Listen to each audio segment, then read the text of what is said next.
Douglas and I want to do a couple of audios to remind our listeners who've followed us for now, 8 years plus, about the journey we've all taken together. Sometimes we're so involved with the journey, we don't step outside of it and say, wow, what was that about? And who are we? And where are we going? And all those kinds of big picture things. So this is really for those who have followed us, although we always welcome new people to join us. Now, years ago, we told our audience, I call you an audience, but we're all together in this thing, whatever you want to call us, we are together. And we talked about building your bio arc. And the way we described it basically is this: we are getting ready to hit a threshold in our human experience. We didn't really know exactly what it was back then, but we knew it was coming. Some people call it the shift, but we knew this was coming, so we wanted to get prepared.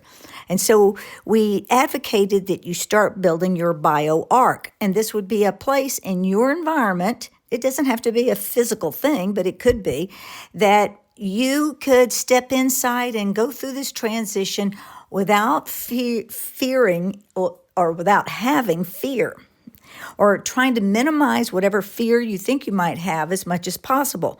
Now, each person in preparing their own bio arc is going to have a different way to put it together.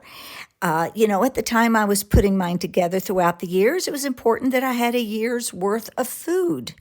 That helped me reduce the fear I might have that there would be a disruption in the economy and I couldn't feed my children. Or maybe I paid my rent in advance because I might fear that I would have a job loss. So I tried to minimize that. So in preparing your bio arc, you first identify what fears you would have if things suddenly change, the things that you would perceive in your world would change, and then respond to it by taking care of that. See, the idea is that on a spiritual journey, we will cross many thresholds from where you are today to when we finally all get back home. And a threshold experience is going from one vibration to another. And sometimes that can be a kind of a bumpy jerk. And what you want to do is minimize it. So you prepare yourself. So like I said, for some, it might be having chickens in the backyard so they have plenty of eggs. Or others who are not concerned about that anymore. I'm not concerned about eating. I'm all good. And there are so many things I don't concern myself about anymore because I'm older and I don't have those responsibilities. But one thing I am concerned about is that I have plenty of oil in my lamp and that I can meet Jesus Christ when he arrives, and that I have prepared myself spiritually. And that will be in my bio arc. And what's in yours is about your fear and how to prepare to just, hop over without that fear. Now I'm going to turn the phone over to Douglas, where our recorder is on the phone, because he's going to take us deeper into this subject and tell us what part of the spiritual journey is this and what do we expect next? This is such a great topic that you chose, Tyla, because really it's the only topic. It's the topic of, you said, is your fear. That's the past. Your present, that's your consciousness. And then the future, that people are all the time terrified of what's coming from the future because they don't know. And so they go to the book of Apocalypse and the book of Revelations of St. John the Divine. And what do they find there? They find these horrible descriptions that are in fact the same things they see in their own outside world, in their personal world, and they fear that's the future. Well, the entire concept of the bioarc came from a story that was written a long time ago that we wrote that had to do with my 3 sons, and one of them went to the north, and he had to go up there to meet a master and to build a bioarc. And so we described what this bioarc is. And as Tyla said, there are many different descriptions of what this is in different cultures. In ancient India, they called it a vimana. And a vimana is considered to be a variety of things. And what that really is it's your future body that you're building into your etheric body now by whether your desire body, your astral body, and your ego, your true spiritual self, is building this into your etheric body. So what I'm about to tell you sounds like it's all outside of us, but it's not. It's exactly what Tyla just pointed out. If you have spiritually developed, you're not afraid. You're not afraid to go to sleep. You're not afraid to die. And that's what this is all about. It's all about facing your fears in relationship to what's on the other side, the unseen side. And if you are like the Egyptian pharaohs, you might be terrified of what happens when you die. So what do you do? And we see it in China, we see it all over the world, that the leaders, when they have the wealth and the capacity, build themselves a boat. So outside of the Great Pyramid on the Giza Plateau, I've seen it myself. Of course, they now they construct something around it so it's preserved. Is a gigantic bark, a ship, and that ship, that ark, that's not the bio ark, that's a real ark.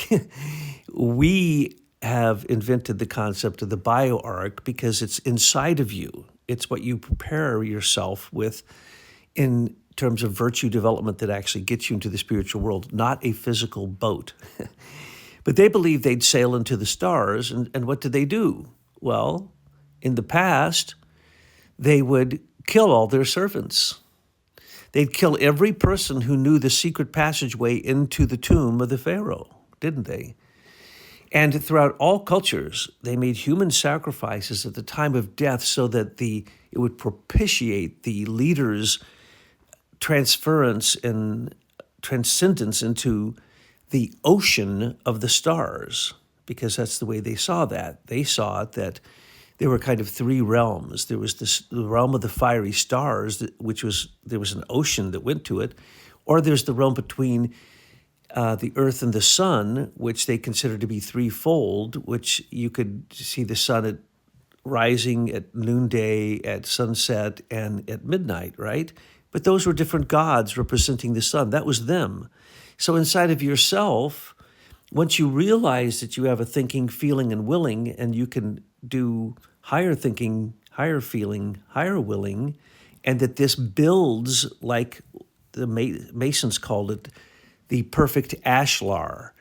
We are taking everything we do as a virtue, and it's being turned into a white stone that is, like in the etheric world, a shining, radiant, living stone, which then goes into the spiritual world. And literally, it's here now, but it's also, we're building it into the future, 3 different futures, as a matter of fact. You take that stone and you carry it up with the help of your guardian angel to build a mansion, as Jesus Christ said. In my Father's house, there are many mansions. And he was saying his Father's kingdom isn't here. He said that repeatedly. It's in the future, but it's in your heart now, because your heart isn't held by time. That's why the book of Revelation says Christ is the Alpha and the Omega, the beginning and the end. And we're in the middle. That's the present. So it is not a description of a historical moment in time, the revelation. It's what happens every time you go to sleep and when you die.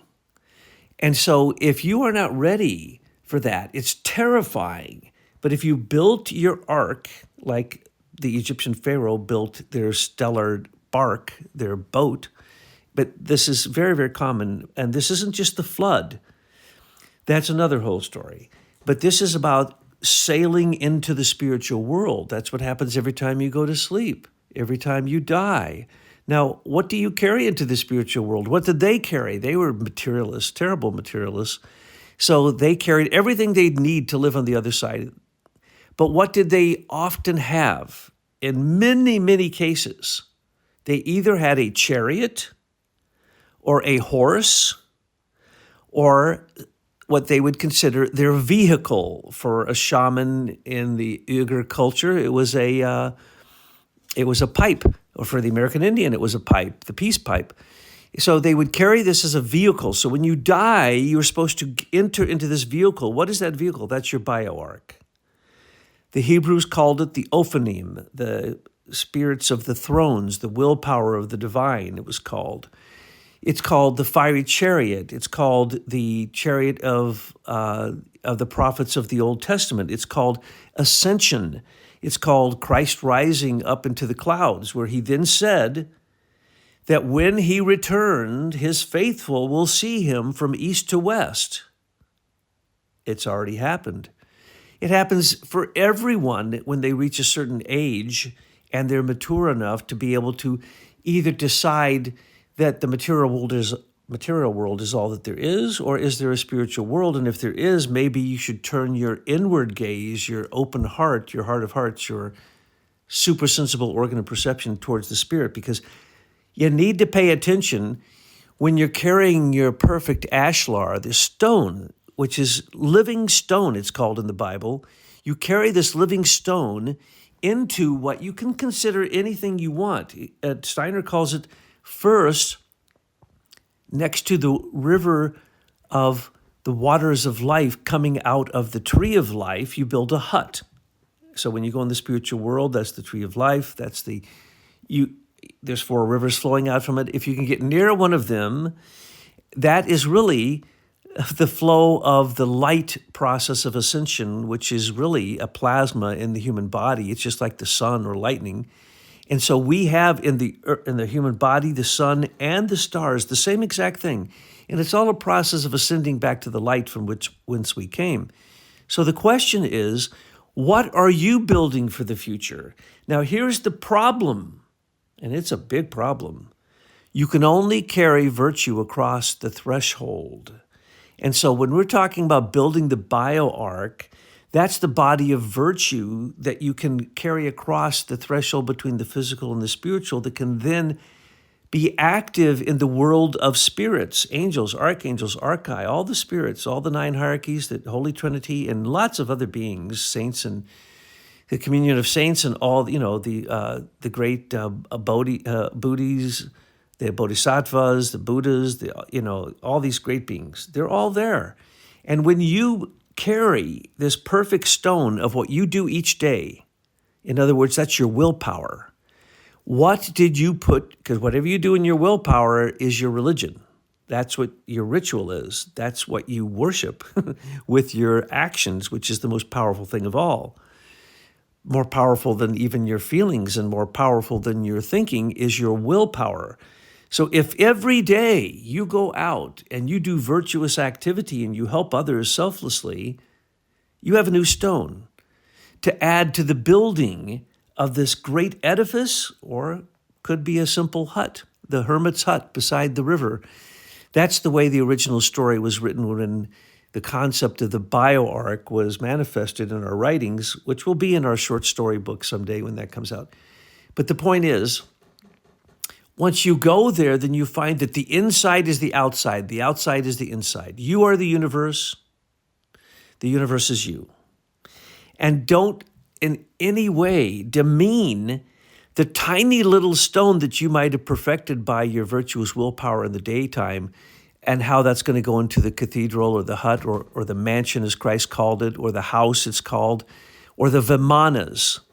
Now, these are called vimanas. A vimana is either, and this is the most beautiful part of all, a vimana, if you're a high spiritual being at the moment of your death, like so many Tibetans who have perfected enlightenment because of the wisdom of Buddha, one of the greatest beings who ever lived on the earth in terms of intelligence and compassion, if you have built this up, at the moment of your death, you may turn into a rainbow and your body turns into ashes.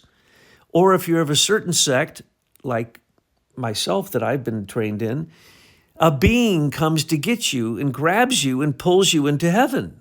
Who's that being? That's you.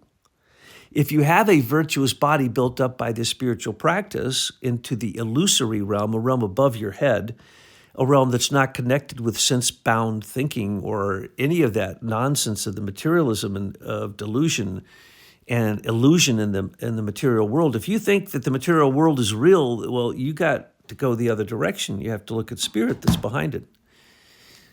So these are chariots of fire. These are Vimanas. These are the wind horse of the Tibetans. These are the Vajrayogini of the Tibetans. All these beings will carry you in your process of ascension. Well, back up a little bit. When I said to you earlier, oh, I know what we're doing next, and the next phase, the next iteration of what we want to be for you as teachers, Douglas and I are going to take our inside, our biography, our insight, and we're going to flip it out so that you can see everything. And then you can see an example of what you can become when you study spiritual science and the way we have over all these years. Because one time, maybe it was a long time ago, we were just like average, ordinary people. And then we started our spiritual path. I don't think Douglas ever had a moment where he was average and normal. Okay, so I take that back. But I know I was. I didn't start waking up until I was about 21. And then I began to see that, ooh, there's more to this thing called life than they ever told me. And nobody around me seems to know or have a map of how to get through life. So I have been through a long path. And I kept a map, and I want to share that map with you. And this talk today is to say that we are going to be crossing thresholds, many thresholds, and your arc is to create whatever you need to create in your world to keep you from having any more fear than you have to have. But you want to get rid of that fear as well, because it's in the fear, that's the cracks. We trust God, we trust Jesus Christ, or we have cracks. So fill the cracks, because once you have total faith in Jesus Christ, you'll realize that no harm can come to you. Nothing they do can harm you. And then why do you even care about what is happening to them? No, you can join us on this path of ascension. Well, you said that right. I think the only way that you could describe me is to say I was born a psychic mutant. And then at age 14, Father William Bresnahoff initiated me. That was more than 56, almost 57 years ago. And at the point of 56, you go to a next transition. Well, it took me 56 years. And I'm only doing it now in the book that we just created. It's just going to be a very long book. But the point is that it took me almost 57 years to be able to describe in words that are earthbound words what I experienced all my life up until age 54. And so that was my process of building my bioarc. When I met Father William, I could look at him. I was totally clairvoyant, clairaudient, clairsentient. I could look at him and watch him cross the threshold into the spiritual world and heal people selflessly. Watch him cross or stand on the threshold, witnessing people who were a demon possessed, because he was the chief exorcist in America, and then standing at that threshold and pushing the demons back across into the subnatural world and saving the soul of that child, or helping the soul of that child. In many cases, it was a child, not an adult. And so what I see is that it's very simple. It's a matter of, no matter what I was attempting to figure out, it was a question of whether I had virtuous activity each day. And that's really the only thing that builds the future. Now, here's the problem. When you approach the threshold, you're going to see your demons. Now, when I say demons, and people get really freaky about this because they don't understand. The demons of the outer world are there. We've put that in a new book called Karma of Evil, White Magic versus Black Magic, which I'll be doing a video on here in the next few days. But the point is that you're going to face your demons. And don't try to blame your demons on somebody else. You made all those choices. You went down that dark path. When you go to sleep or when you die, you're going to face your demons. That's why people go to sleep very unconsciously instead of clearing their conscience beforehand and doing their prayers, meditation, and preparing themselves to leave the garbage of your lower desires behind in the physical plane and be ready to commune with the spiritual world. No. Who does that every night? And then if you don't do that every night, then when you come to death, you're really going to be terrified, because you have all that time of your whole life where you never did the very first thing. Review your conscience. have self-reflection in the brain, have a conscience and a moral intuition in the heart about what you did to people in that day. Is it going to last? Is it going to create good or bad karma for you? Is it going to create good or bad karma for them? If we do that, we save the Lord of Karma having to do it for us, and that's Christ. He stands at the threshold now. Previously, bizarre things stood at the threshold because in the past, people didn't have an awake consciousness, an I am, an ego development that actually went beyond sentience, went beyond intellectual concepts, and went into consciousness, went into spiritual concepts. So if you are working in spiritual concepts and you spend more time in that world while you're awake, and then you spend a lot of time when you're asleep, 8 hours a day or at least, for most people, you are living in that world and you are building the future. Now, are you going to be terrified of the future? Most people wake up and they say, oh my gosh, the only dreams I have are of nightmares or of horrible things. Somebody's chasing me, I'm falling, I don't hit. No. That's because they didn't clear their conscience before they went to sleep. So Father William and I, when we would go and have to stand on the threshold between the physical and the spiritual, it's terrifying. And if you haven't tamed your own demons, which come from basically bad thinking, bad feeling, bad willing, you're going to see all these demons. Now in the outer world, okay, well, the outer world, let's talk about government for a second. They have the right sphere, justice. Well, there's no more. They have the cultural sphere. Oh no, beauty has become ugly. Ugly has become beauty. God has become dead. Demons are now being taught in our schools to children and worship of Lucifer and Mammon. No, demons rule the day. And so what's left? The only thing that is left is what we do, the realm of economy. And the demons have entered that through all the bad laws.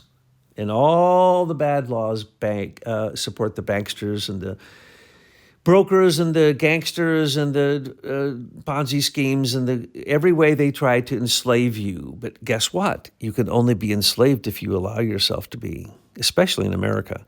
Now, you might be born into it, but even then, people on the earth right now have the best chance ever for ascension that there has ever been in history because they have consciousness and they have the capacities that are out there in the world that they can then manipulate. So the question is, what are you going to do? Are you going to build your kingdoms here in the physical material world where it all goes to a cold, dark grave after you die? Or are you going to build through virtuous activity a new world through ascension and also at the same time tame your own demons so that you can go into that spiritual world even while you're awake? And that happens after a certain point of spiritual development. You can simply, in your conscious mind, go into the Akashic record, like Steiner did, and ask questions. Now, sometimes it takes the answer, because you have to ask a question of Saturn, and then you'll get an answer from the moon. It's very complicated, but that's the way it works. And then when that answer comes, it may take 3 nights of dreaming, of work going into the spiritual world. It was very common. All the anthroposophists probably drove him to his death, wanted to have Steiner go into the spiritual world and figure out the name of their child that they're going to have. And so he didn't confirm the name until after 3 times. And so they wore him out. And that's what happens. That's why he died at age 64. He didn't live ripe old age. Because why? We are a burning flame returning to the flames of the stars and the sun and the spiritual beings. Now, generally, we're a slow burning flame, like the alchemists say, but we are combustion. And the spirit is the kindling. It's enkindling the spark in your heart. And Christ is a solar being from the plasma home of the sun, but he is far beyond that. He's the beings behind the sun that you can't even imagine. And then there are beings behind those beings. So we have a long way to go. Ascension is not just going through the 7 atmospheres of our earth, which are often called the 7 layers of heaven, right? When they go to the 7th heaven, where do you think they go? Of course, they go to the exosphere, right? And up there, well, it's a whole different world. And whatever is described as I'm putting in this new book, isn't it amazing? It's a perfect description of plasma and the ethers.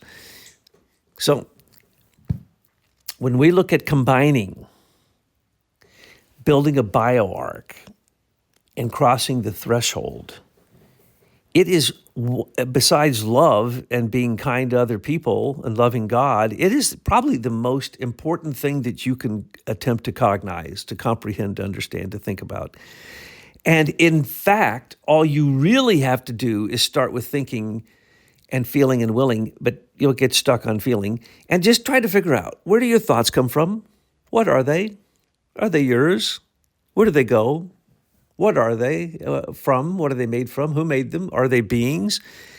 That alone. And if you read this new book we're going to have called Spiritual Science Cosmology, Antidote to Artificial Intelligence, all you'll have to do is read this book, and your brain, which has been programmed and brainwashed by scientism, scientific materialism, will explode.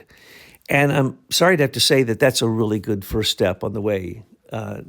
You have to sometimes explode the rock to get the rock, to then turn it into the perfect ashlar, to build it into a spiritual building.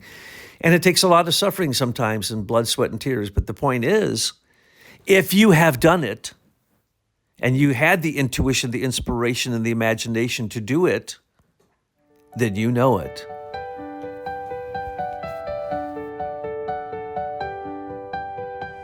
Cross now the chasm so unbound, from trembling dark to hallowed ground.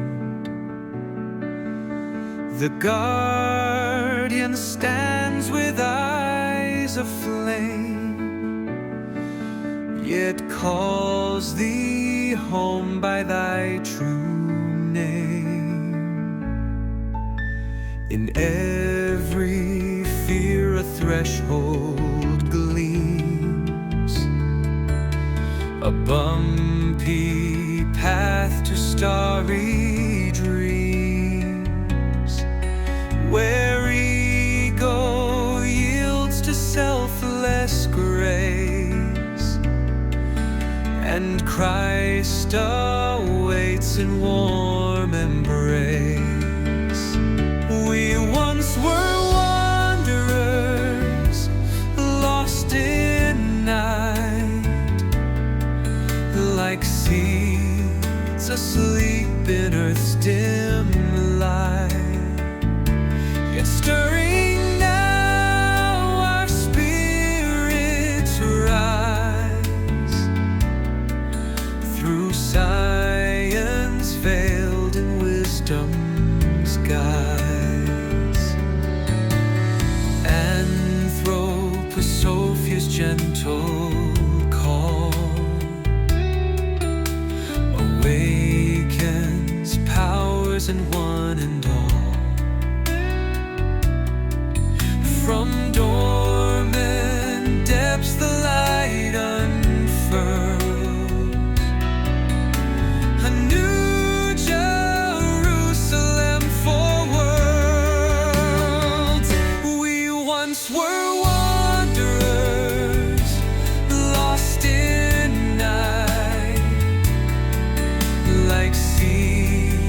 asleep in earth's dim light, yet stir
do science fail in wisdom's